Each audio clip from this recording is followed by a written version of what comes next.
Hello everyone. আজকে ঠাকুরের জন্মতিথি উপলক্ষে আমরা চলে গেছিলাম বাগবাজার বলরাম মন্দিরে। সেখানে গিয়ে কী করলাম আর আজকের দিনটা কিভাবে কাটালাম এই ভিডিওতে সেটাই বলবো। প্রথমে ঢুকেই আমরা ঠাকুরকে দর্শন করে নিই। প্রথমে ঢুকে মন্দিরের একদম সামনে দুদিকে ছবির কিছু দোকান তোমরা পেয়ে যাবে। তারপর সামনের দিকে গেলেই ঠাকুরের ছবি। এরপর সিঁড়ি দিয়ে দোতলায় উঠে আসলেই এই আরতির ঘরটা পড়বে। এখানে আরতি ও মহারাজদের কথা তোমরা বসে শুনতে পারবে। মন্দিরের দোতলাটা চারিদিকটা ঠিক এরকম।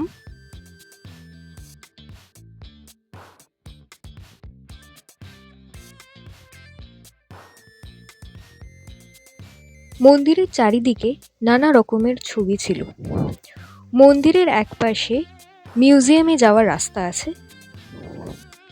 মিউজিয়ামের আগে দুটো ঘর পড়বে। প্রথমেই পড়বে মায়ের ঘর, এখানে বসার জায়গাও আছে।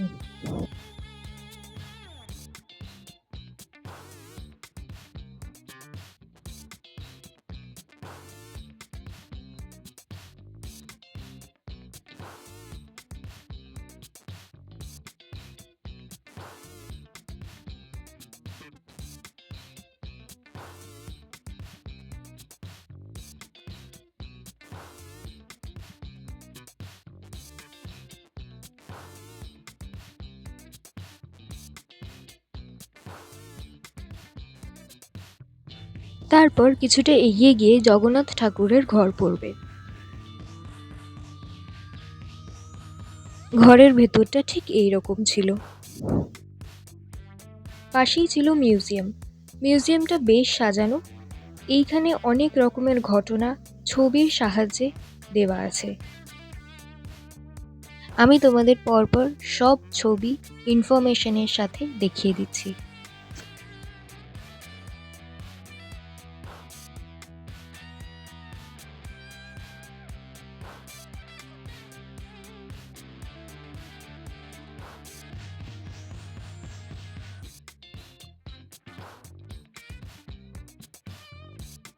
এইটা হলো সেই রথ, যে রথটা ঠাকুর বলরাম মন্দিরের দোতলায় টেনে থাকতেন।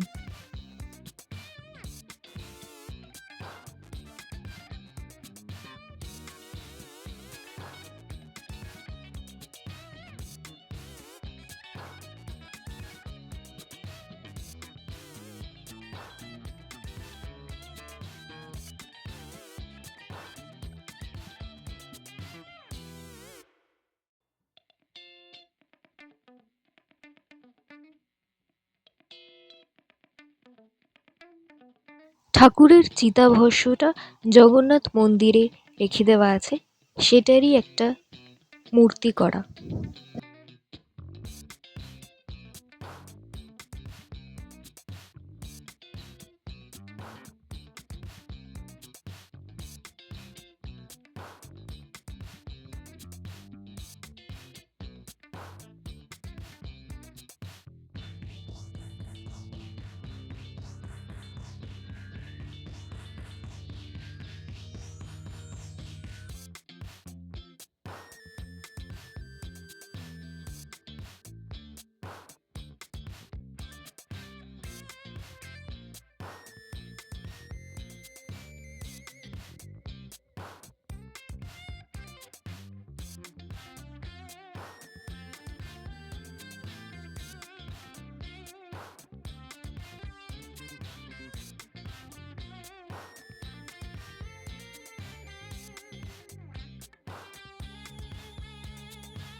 বলরাম মন্দির থেকে বেরোনোর সময় আমাদের প্রসাদ দিয়ে দিয়েছিল।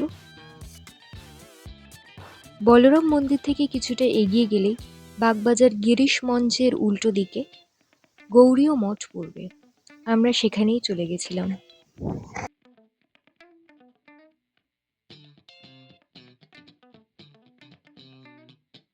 গৌড়ীয় মঠের ভেতরটাও সুন্দর করে সাজানো। এখানে মিউজিয়ামও আছে। আমরা সেই মিউজিয়ামে ঢুকতে পারিনি যেহেতু বন্ধ হয়ে গেছিল।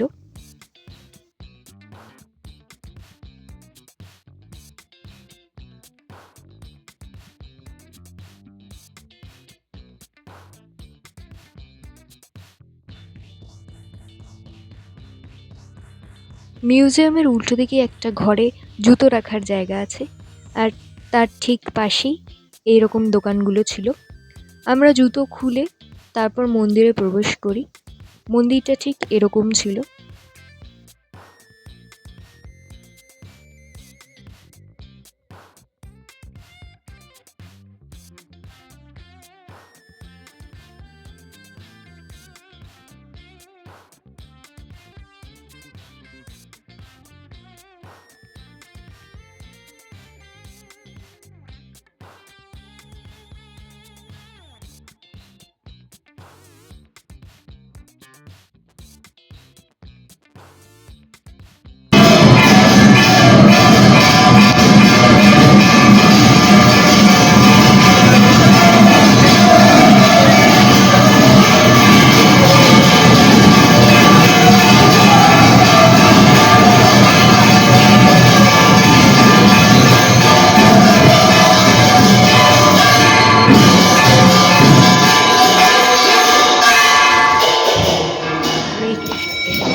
নাচ গান দেখতে বেশ ভালোই লাগছিল। গৌড়ীয় মঠ থেকে বেরিয়ে আমরা চলে গেছিলাম পেট পুজো করতে। উত্তর কলকাতায় এসে ফুচকা আর মালঞ্চের চিকেন কবিরাজি খাবো না, সেটা কি করে হয় বলো?